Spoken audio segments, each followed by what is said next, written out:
Haley. Oh, there, I hear you now. how are you? I'm good. How are you? I'm good. I'm good. So I was wondering, how many people are you expecting to attend this today or to see it after the fact? Now seeing it after the fact, I'm not quite sure. How many did you say we're expecting? Haley wants to know. Just about maybe 15 or so. But we're doing it as a webinar, so they will be able to put questions in the Q&A. Okay, wonderful. Karen is working from a coffee shop, so her plan is to listen in, and then when it's her portion to talk about her programs, to jump in. And then Elizabeth had a very exciting morning, so she's just getting situated in her office, and then she'll join us. Okay. All right. What I'll do when after I introduce you all, I will share. I think you should be able to control, like, so you'll be able to advance your own slide and share Okay. your screen. Okay. Sounds good. So we'll. Oh, it's 9:53, so we'll get started in a few moments here. All right, and I have some stats on my slides, but they are not like if I turned it in for my master's program, they would be like, this isn't properly cited. You know what I mean? Like the sites are there, but it's not like APA style. Oh, that's fun. Okay. I'm trying to think, had I ever did my sightings like that? Yeah, no, I just. Oh yeah, I'm sure it wasn't a problem, but I was like, I have evidence. It's just not in the ways that my college professors would be yelling at me. Hold on, I'm having some audio difficulties. Make sure it's not on my end. Say that last part again. Oh, nothing. I just know that I heard my college professors mumbling about some of my citations. That's so funny. I was just saying the other day, like, oh my goodness, I probably should go back to school, but the thought of writing another paper, oh my gosh. And I don't ever want to write another essay again. These grant applications are enough.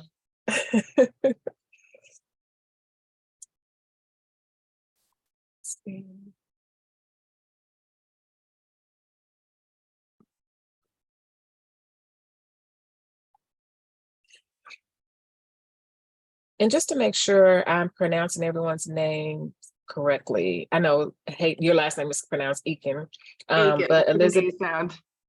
Aiken. Okay, Aiken. I'm glad. No, it's fine. I married into it. It took me years to learn it. Yeah. Elizabeth Cherman. Am I saying that right? Cherman and Karen Twining. That's correct. Stage my office a little bit. Okay.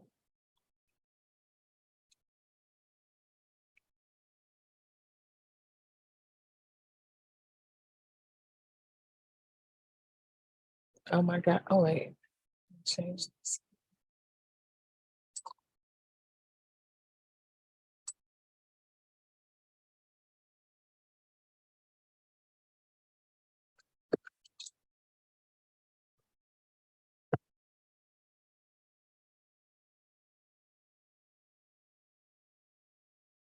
That's so funny when Haley pauses, it has my name. How did that happen? That should not be for real. I don't know how that happened. How the world is happening. I'm gonna change hers for her. Okay, there we go. That's so funny. Yours has my name. I'm just gonna change it for you. It does have your name. I just saw that. I changed it for you, so. Cool. Yeah, mine has Jennifer's picture. Yeah.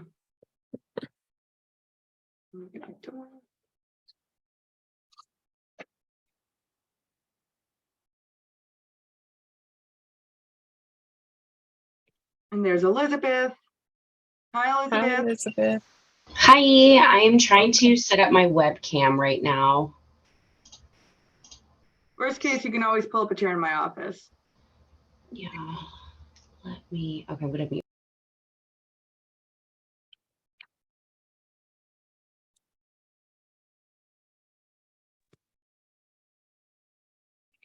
There's Angel. Hi, Haley. How are you doing today? I'm good. How are you? I'm good. It's good to see your face. I know. I feel like these names get thrown around a lot. I know. How have things been over in your world? Well, we all just had an exciting April, both with a conference we were all at and finishing up some of these grants. So I'm kind of like, after that big mad push, like recuperating. Yeah, everything has been insane here as well. I mean, I feel like that's just how spring is. Mhm. Here, I'm gonna mute myself since me and Dorian are in the same office. No, I get that. Elizabeth, let me know if you need any help. I think I'm just gonna have to ditch my big screen and use a laptop. Just give me 1 second. Mhm.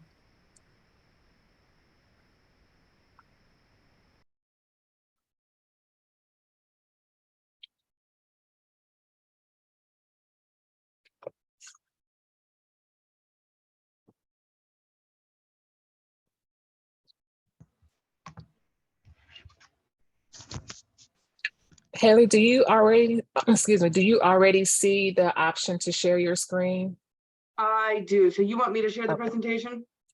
Yes, Okay. when you're ready, after I introduce you and everything. Well, Sounds good.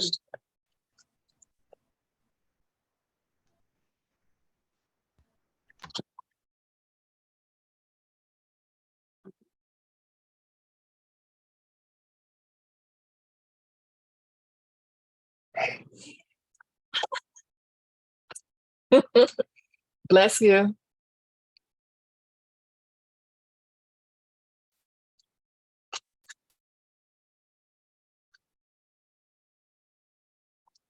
One more second and we'll get started. We'll start right at 10 sharp. Perfect.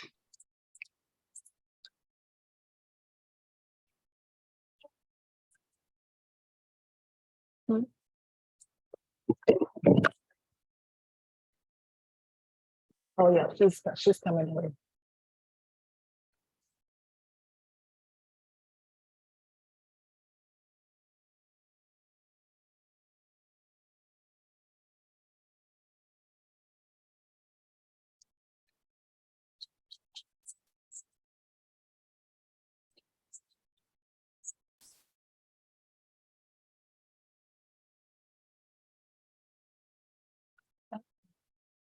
Everyone, Cindy's can chat with.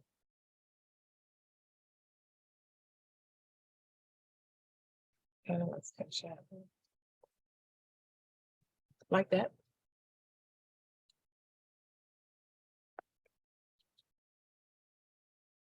Does it work? Okay. Okay, it's 10 a.m. sharp. So we're going to go ahead and get started. Volume down here. First, I want to thank you all for joining us this week. My name is Dorian Dotson. I am here from the Texas Senior Medicare Patrol. I'm the volunteer coordinator. And we are here celebrating Older Americans Month. And we would like to thank everyone for joining, for listening in. We're doing this presentation series. Last week, we presented just some information about the Texas Senior Medicare Patrol. And we talked a little bit about the benefits of volunteering. And next week, we will have a representative from the Federal Trade Commission. And after that, we will have gerontologist, Dr. Burnett. I'm sorry, those presentations will be on the 18th and then again on the 25th. So 10 a.m. sharp on May 18th. And for May 25th, join us for additional presentations. This week, however, we are highlighting our friends and partners at the AmeriCorps RSVP program.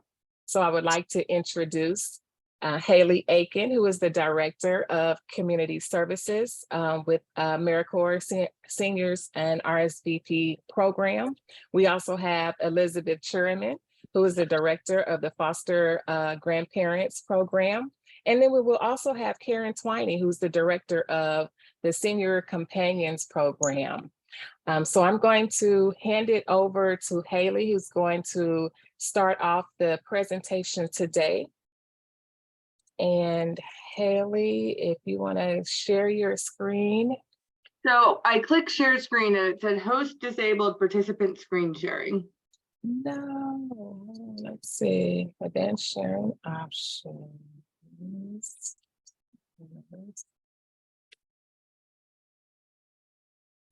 You want to try it again and let's see? Sure, yep, that works now. Okay. Hi, so I am not the master of PowerPoint presentation, so let me know if I am getting this right. Okay, great, we're in presenter mode.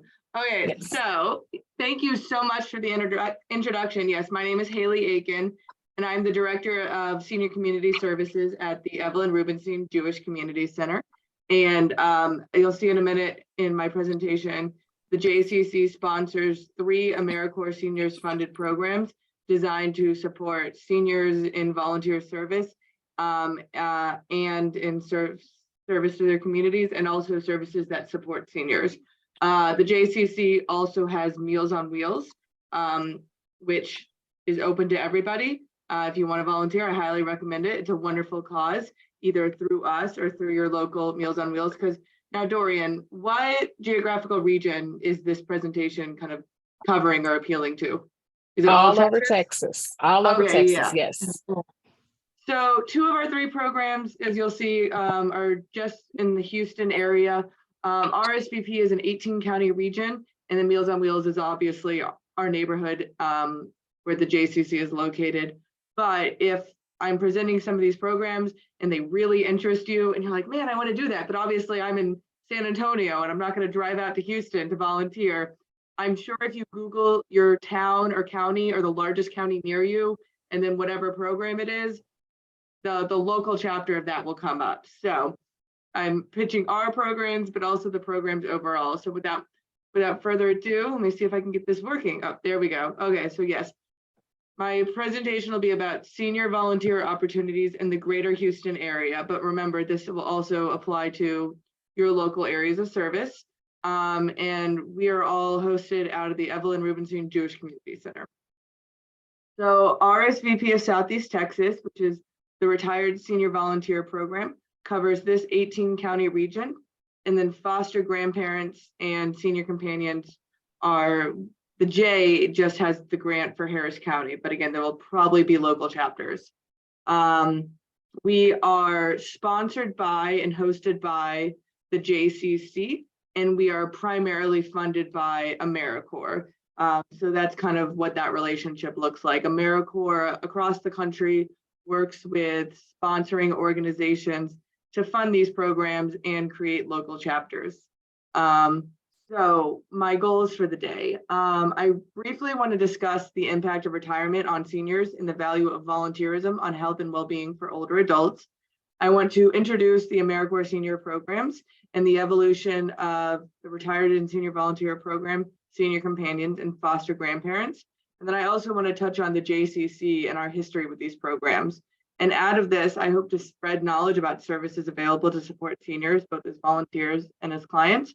And obviously, I want to connect with new volunteers and community partners. So I want to spread information, and I also want to grow our programs, because that's what we all want to do, isn't it, Dorian? Okay, so here's some stats I found really interesting. It is estimated that by 2050, older people, which they define as age 60 and up, will account for a quarter of the population in all continents apart from Africa, with a peak at 35% in Europe. And then surprisingly, the definition of retirement is a complicated thing. It's kind of like what constitutes retirement versus what constitutes another reason for dropping out of the labor force. The definition I found that it seems like most people kind of work with and accept is the exit from the labor force taken by individuals after middle age and taken with the intention of reduced psychological commitment to work thereafter. So retirement generally is a specific age without an intention to go back into the workforce. But as you can see on this definition, it kind of doesn't take into account intention or whether or not it was voluntary. And there's a ton of studies on the impact of retirement on various things such as socialization, consumption of substances, dietary patterns, physical activities, and other behavioral and physical determinants of health. And they all say different things. Some say retirement improves health outcomes, improves, beneficial behaviors on health. Some say it has a detrimental effect. And one thing I found that seems to be a big influence in this on, why there's these conflicting results is voluntary versus involuntary. If you have someone that worked for 40, 50 years in their chosen field and they plan their retirement well in advance and they can kind of do it on their terms in a way that they're financially comfortable with, it's obviously going to be a different scenario than somebody that was anticipating working for 5 more years on the workforce and then COVID happened and either they were unable to go into the office because of their own or someone else's chronic health condition, or they got sick and were no longer able to engage with work the way they intended to, or they were made redundant, or their company went under. And that's going to have a very different impact on kind of some of the outcomes that that person is going to experience from retirement. So I just found that really interesting. And then I don't see my notes because I don't know how to work this, but there's a theory in social sciences that's basically the stressful life event theory. And there's a better name for it, and I'm sure I'll find it in my notes and I can give it in the Q&A. But basically, any major life event, either positive or negative, is going to have a significant impact on an individual. And retirement obviously falls into this. So anything that's significantly changing your day-to-day routine and expectations and habits is going to have a physical effect on the person. And retirement is no different. I'm not going to go through all of this, but this kind of goes into it. These scientists basically rated common events, common major life changes and life stressors, and found that I think it was if someone scored 300 points cumulatively, their chances of having a major health event in the next 6 months was significantly higher.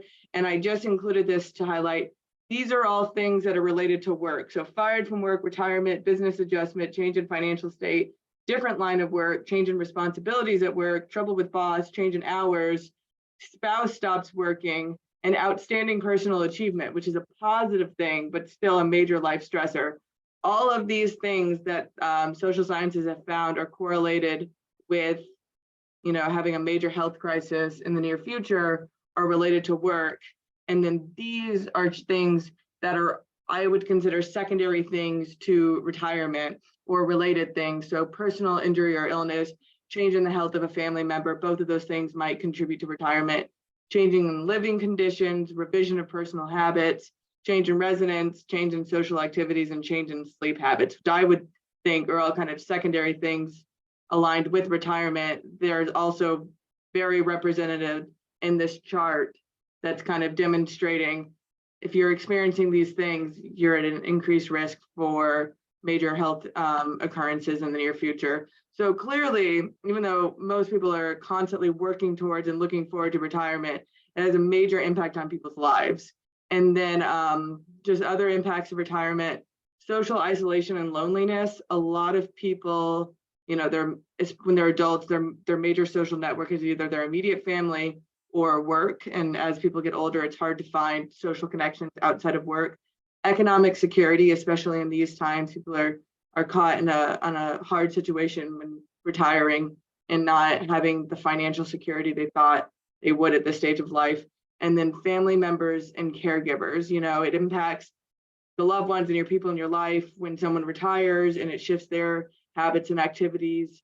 And also caregivers, sometimes, someone's mother retires and they can't work anymore, and they have some sort of health condition or other situation where they can't be alone, but the adult child caring for them needs to provide care for them and also to maintain their own job. And so it creates a stressful situation. And then also in America, especially, people very heavily tie their own sense of identity to their job. And it's across ages, it's across genders, it's across political affiliations. People tie their sense of self and identity to what they do for work. And then upon retirement, many people have experienced a crisis of identity of like, who am I now? What do I do now? So all of these things go into the experience of retirement. And now I get to go into the good news, which is AmeriCorps. So I'm not going to go through all of this. This is the timeline of AmeriCorps, and I included it to show that there's a very long history with a lot of changes dating back to the 1950s. But I did want to highlight some things I found interesting, which is as far back as 1950, President Truman initiated the first National Conference on Aging. And I am going to pop out so I can see my notes here. Excuse me. So if you remember the statistic from before, in 1950, when he called the National Conference on Aging, 17% of the US population was age 55 and older. So as you can see, that's a number that's continuing to expand. And the average life expectancy at the time was 68.2 years old. And the point of this conference was to emphasize the need to provide employment and meaningful activities to support people in addition to the Social Security program. I'm gonna, for this, because I want to read my notes. The first National Senior Corps proposed by Kennedy, but then was defeated. I just found that interesting. It seems like some things never change. And then in 1965, the first of the AmeriCorps senior programs as we know it now, the demonstration project began for foster grandparents. And the goal was to provide meaningful opportunities to older adults and foster intergenerational relationships. And Elizabeth, when she goes into her program, will speak more to the goals and the history of that program. But I want to highlight that as far back as 1965 was the beginnings of these programs in the current form we know them. Senior Friends in 1968, which would become Senior Companions. And then in 1969, the Older Americans Volunteer Program, which was then the organization at the time overseeing these programs, formally created foster grandparents and RSVP as we know it now. In 1993, all of this was renamed to the Corporation for National and Community Service. And then in 2020, it was renamed again to what we know it is now as AmeriCorps Seniors. So I just found that a fun little journey through history. So let me go back into presenter mode. Okay, so now spoken a lot about retirement and I've mentioned these programs, but what are they? The AmeriCorps Seniors Retired and Senior Volunteer Program pairs thousands of Americans aged 55 and older with organizations making changes in communities across the country. Foster Grandparents Program provides older adults opportunities and support to engage in mentorship, tutoring, and one-on-one emotional development support for children with exceptional needs. They can utilize their experience, knowledge, and compassion to help set a child on a path towards success. And Senior Companions engages low-income older adult volunteers in companionship and support to vulnerable, isolated seniors. This support enables seniors to continue to live in their homes with safety and dignity while supporting the volunteers' own sense of health and well-being. So I will now take this opportunity to speak to my program, RSVP of Southeast Texas, and then I will turn it over to, I believe Elizabeth is next on this presentation. So RSVP of Southeast Texas is sponsored by the Evelyn Rubinstein Jewish Community Center. The JCC has sponsored the project serving the Harris County region since 2001. In 2005, 9 additional counties were added to the grant that the J held. And in 2014, 8 additional counties were added, bringing us to our current 18 county region. And knock on wood, we stay here because 18 counties is plenty. How it all works. My 5 amazing coordinators and I serve across an 18 county region. We establish relationships with local areas of service that we call stations and screen them for safety, accessibility, and non-discrimination, and that they provide meaningful opportunities of service for our volunteers. We recruit volunteers who are looking to serve in their communities, and after assessing their needs and desire for service, refer them to our partnering stations.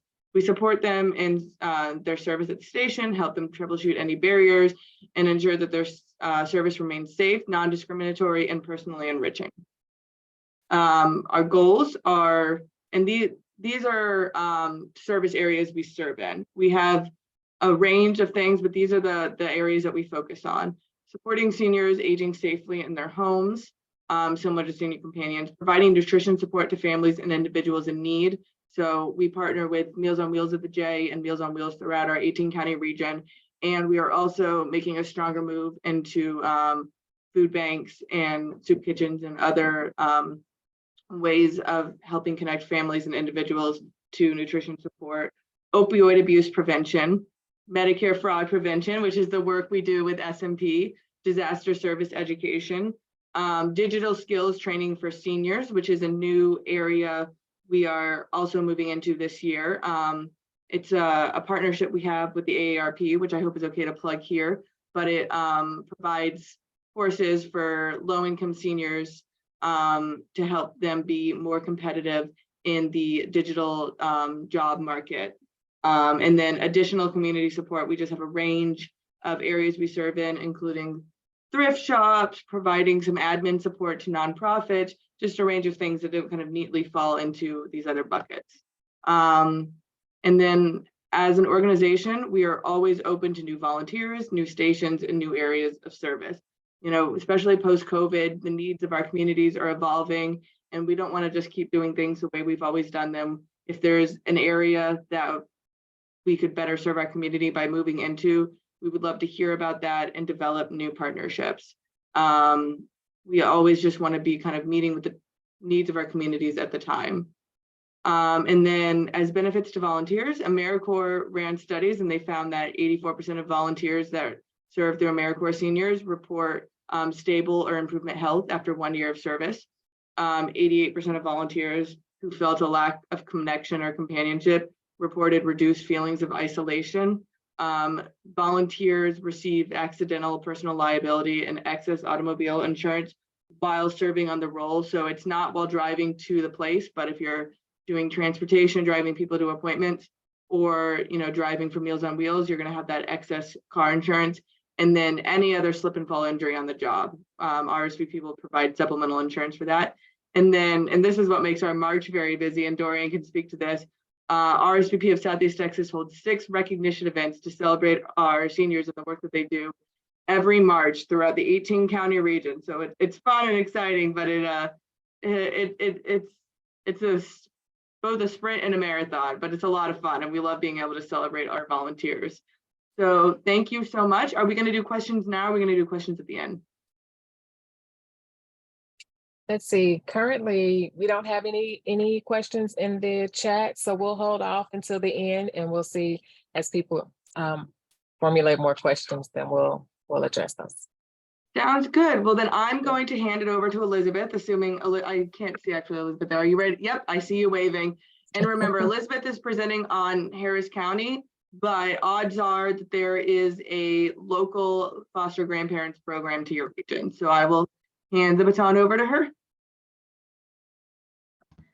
Perfect. Thank you so much, Haley. Again, like Haley said earlier, my name is Elizabeth Sherman. I'm the program director for foster grandparents here in Harris County. If you are interested in foster grandparents in general and you do not reside in Harris County, you can actually Google HHSC, Health and Human Services Foster Grandparents Texas. And HHSC does serve a larger county area than just Harris. They serve, I know around the Austin and San Antonio area, they oversee all of that area as well. So, and if you have any questions, feel free to reach out to me and I can get you connected with the person who might be more local to your location. Okay, so moving on from that, foster grandparents are not what they sound like. They do not take home children and foster them. Apparently, that's a pretty common question I get. Foster grandparents are meant to be role models, mentors, and friends to at-risk youth. And at-risk can look like children with special needs, children in insecure, out-of-school households, children who display some deficit in their current learning. And we seek to kind of fill that gap in terms of mentorship, friendship, and a healthy adult relationship that is not somebody who is a disciplinary in that child's life. So truly somebody that they can speak to like a friend, a grown-up, of course. It's for older adults 55 and older, and it is, oh, I'm sorry, can you move on to the next slide, please? I gave you remote access. You should be able to click. Oh, I should? Oh, let's see. Ugh. I don't. Never mind, I'll click for you. Okay, See, you can. Okay, I don't actually. No, it won't let me, unfortunately. Sorry, technical difficulties always seem to get the best of us, unfortunately. So You should be on the next slide. Do you see it? I'm sorry, Yes, I do. Elizabeth, did you Yeah. want to try it again? Were you having problems with the? No, it's totally fine. I'm just gonna verbally for the next slides. The talking part's easy for me, so. So foster grandparents in Harris County, they traditionally serve between 20 and 40 hours a week of service, and that looks like usually three to 5 days a week in a school, or we serve in mostly elementary schools.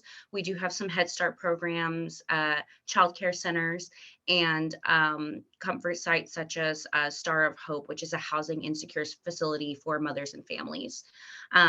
We serve in a multiple of settings, and we seek partnerships to better serve the youth in whatever capacity that we can. So before you actually begin to, assist our youth in becoming the better them that we know they can be, we have a pre-service orientation and training that we host here at the JCC, and that's just social emotional coping skills. How to talk to kids about tough conversations, and that's not to say that we don't think that you can't do a good job, but it's always nice to fill your toolbox with as many tools as you can. And monthly, we do have an in-service where we gather as an organization or as a volunteer group and talk about just kind of any problems we may be facing in the field. We share a meal together. It offers camaraderie and support in anything that we may be encountering where we're serving. As Haley mentioned before, we also offer supplemental accident and liability insurance, slips and falls on the job, driving to and from our sites, and anything of that nature. Foster grandparents does have income qualifications for our volunteers to fall within a certain income range. So we do offer a tax exempt stipend of $4 an hour and mileage compensation for distance traveled to and from to your site. So it is just a small way, a token of appreciation that we can show our volunteers. We understand the amazing amount of work that you do, and it's just a small way to show our appreciation. Next slide, please.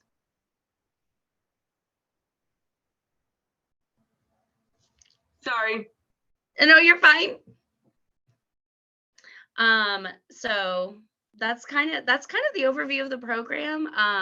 My information is right here on the slide, and with my amazing rock star, Beatrice Rivas. She's our admin for the program. She is a fantastic point of contact as well. Either of us are open to questions, emails, give us a call, leave us a shout, smoke signal, whatever you need to do.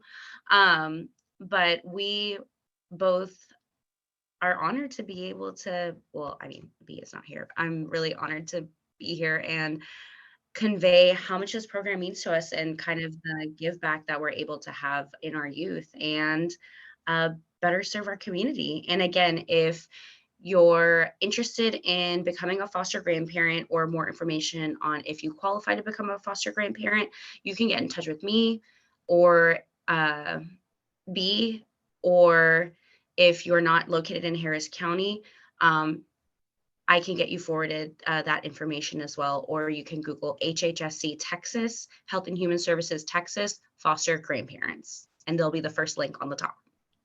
Thank you. Yes, and if you really want to be involved and you're not in our region, feel free to reach out to us, and we have connections with all the other directors and coordinators in the state. It's a wonderful little group, so we always pass each other our information, as it becomes relevant. So think of us as directors of these programs and ambassadors to all the other ones. Okay, and then Karen, I'm going to turn the camera over to, or the time over to you if you're ready. Yeah, I am. I am going to kind of say hello. I don't know if you can see me or not. Anyway, I am going to probably come back off though, because I don't think I'm in a, hold on, video wise. So I am part of Senior Companions, and Senior Companions works for the most part just like foster grandparent. It's the same stipends of $4. It's the same insurance things. But where we come in is we actually, our seniors actually help other seniors. And these are the seniors that they're not ready for assisted living. They're not ready for a nursing home. These are the ones that we get the call from the very stressed out son or daughter that says, I have to work and my mom's calling me every 30 minutes because she just doesn't have anything to do. We won't let her drive the car anymore. And so what we do is we pair those seniors with one of our volunteer seniors to drive them to the store, to take them to doctor's appointments, to sit and just play cards and keep them active. We have one of our volunteers has 3 different clients, and one of the clients is literally just they get up at 8 a.m. in the morning and they walk a mile around the apartment complex that they live in. And then she actually goes to another client. That's not necessarily the norm, because normally our clients will our volunteers will stay with their clients usually about 4 hours at a given time. We also can do the 20 to 40 hours, though most of ours sit at about 30 as a full amount. You do have to be 55 and older. The client has to be 55 and older also, with the exception of disability, and that's still an adult anyway. There's just some really neat things about Senior Companions, because I quote this one all the time, but I had a very frantic mom or daughter that she was like, my mom is amazing, but she's a fall risk. And she does elaborate meals. That's her favorite thing to do. But she's gotten to the point where she forgets to turn the oven off. And so we set her up with a volunteer that loves to cook also. And so this client is still making meals for her families, and I think they come and get them, and very happy that mom's doing it. But that volunteer says, hey, did you turn the oven off? And from there, it's let's go play games. Let's sit and talk about what's on the TV, and just anything like that. It is a free service to the client. And again, there is amount that the volunteers get, as well as the volunteers have 20 hours of training before they go into the clients' homes, just so that they're more prepared what to expect and what to know. On top of, when we're talking about Senior Companions, the volunteer gets something out of it because they're not sitting at home either. And that's an amazing process to be able to do. Just the companionship. During COVID, we got to see, just how much our services were needed by how many of our clients' lives really went down when our volunteers couldn't go to them. And so I kind of rally everybody else up a lot more now. Like, no, we can see the differences and what it does and everything else.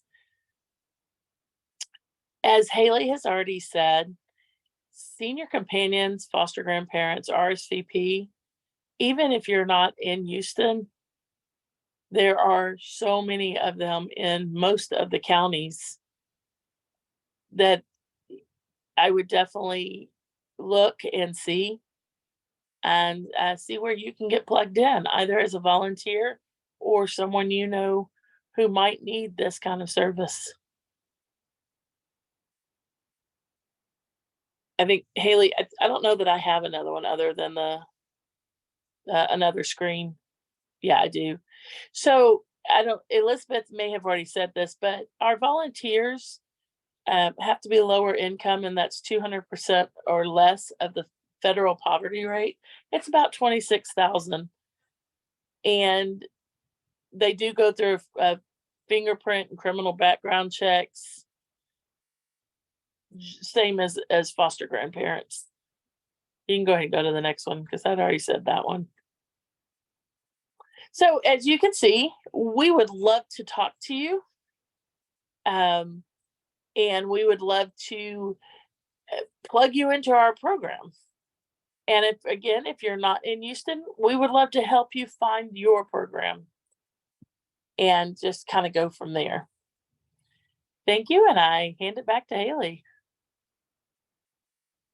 All right, well, thank you so much. I think, yep, that's the end of my presentation. I get to leave PowerPoint. Man, I mentioned this earlier. I'm really getting flashbacks to when I was in college and having to do presentations, and I'm like, oh, I actually don't want another degree. This is very stressful.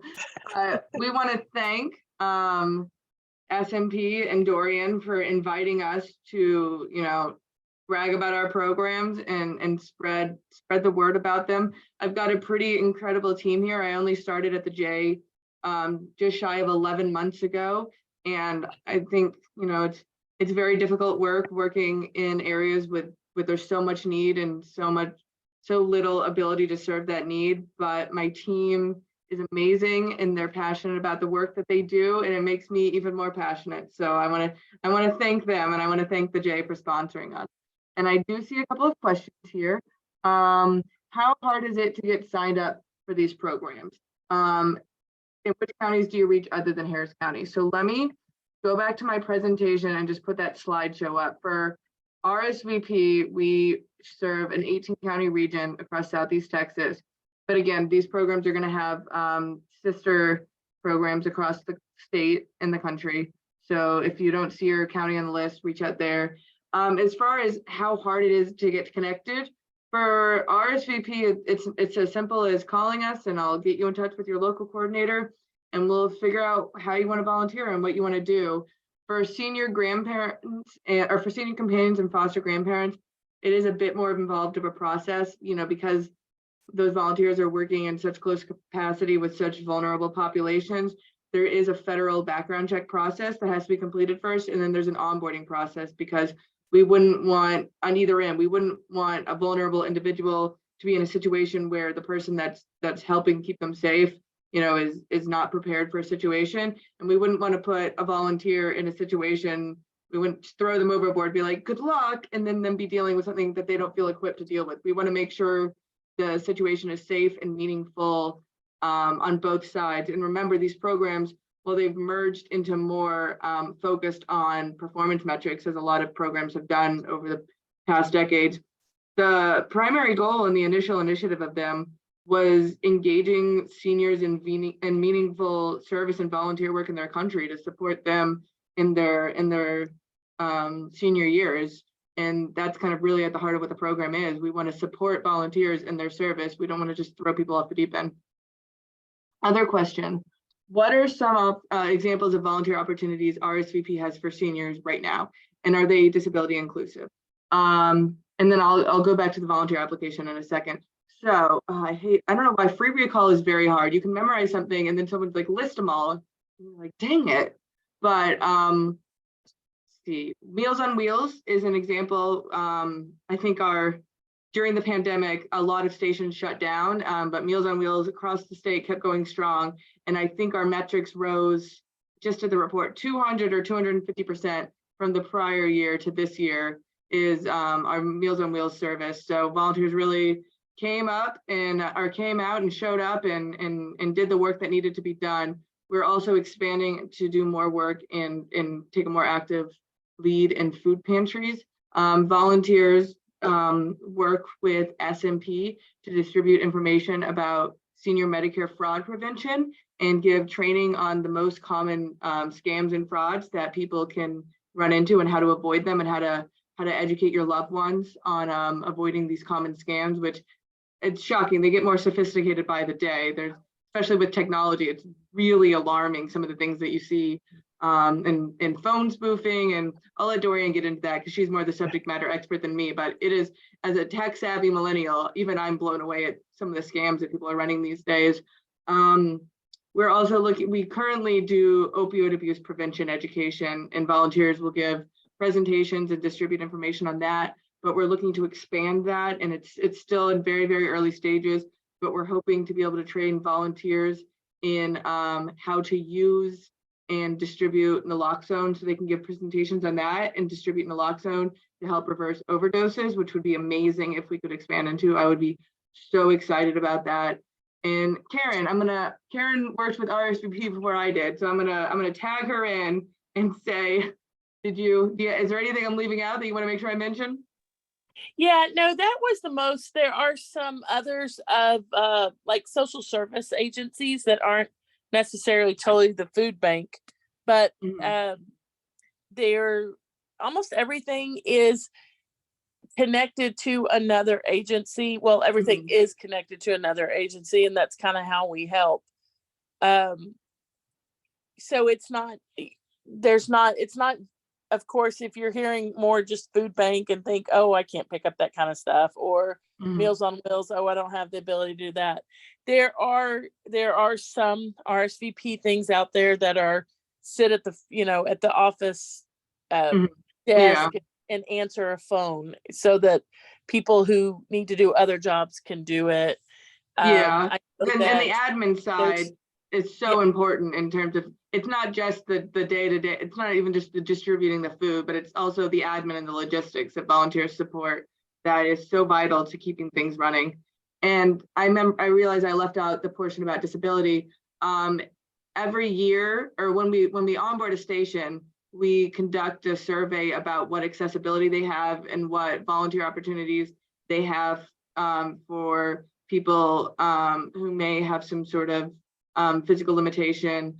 And every year, or is it every 3 years, they undergo a monitoring visit where we go out and we get eyes on site and we validate that, yes, they do. If they say they have a ramp, they have a ramp. If they say they have an elevator, they have an elevator. And we examine, do they have opportunities for people with disabilities? And we make note of that. And then if a volunteer is reaching out and they're interested in service, we know who to connect them with.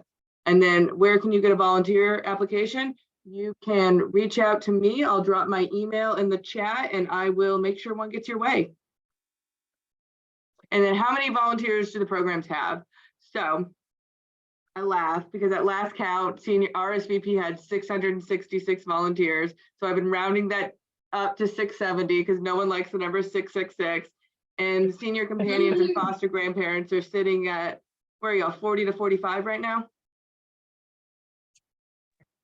I'm at 46. Woo! 42.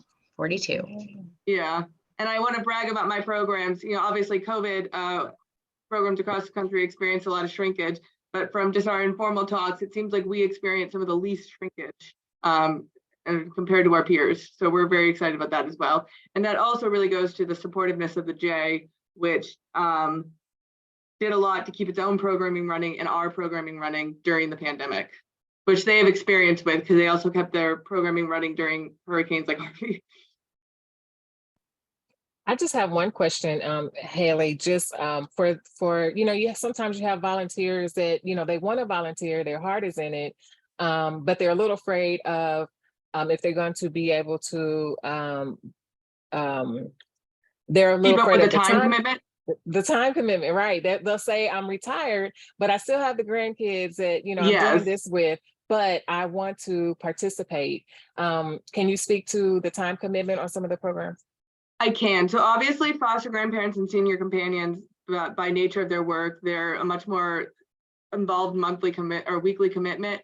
RSVP, we have some volunteers that volunteer a couple hours a month, and we have some volunteers that volunteer 40 hours a week. So it really is what you're comfortable with. Some volunteers only volunteer, during the holidays, and that's totally great. The only limitation is, and one of y'all can jump in and correct me. I believe if you for 3 months that you don't have service, then you're no longer eligible for that supplemental insurance.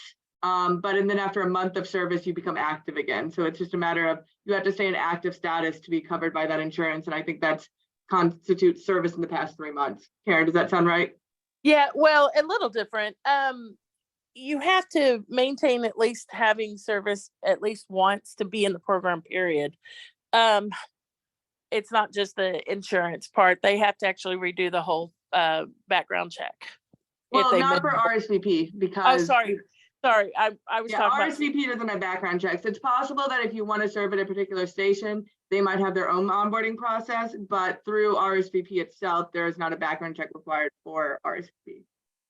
Sorry. Yeah. And with senior companions, if you're a new volunteer in our program specifically, you can start as little as like 10 hours. I think Elizabeth says 20, just this 10 hours a week, just because that way the client has to know when you're coming. So we actually have to have pretty set hours. But if you're like, okay, I really want to see what this is like, but I don't want to overcommit myself, just by the nature of how we onboard, we don't let a volunteer start over 20 hours for the first 3 months anyway, because you get someone who's just so excited. They're, I'm going to do 30, 40 hours. I'm going to take on 2 clients. And all of a sudden they're like, oh my gosh, I'm retired. And you just mentioned it. Oh, and I've got the grandkids, and what did I just get myself into? And so we like to actually give them a little bit of, yes, this is exactly what I'm wanting, kind of buffer. Yeah, exactly. We don't, and similar to our onboarding process, we don't want to set people up to fail. That doesn't feel good for anybody. It's like when you start a new job and you get so excited and you're like, I'm going to redo all of our systems, and then you're on week 3 and you're like, I can't do this job. Yep.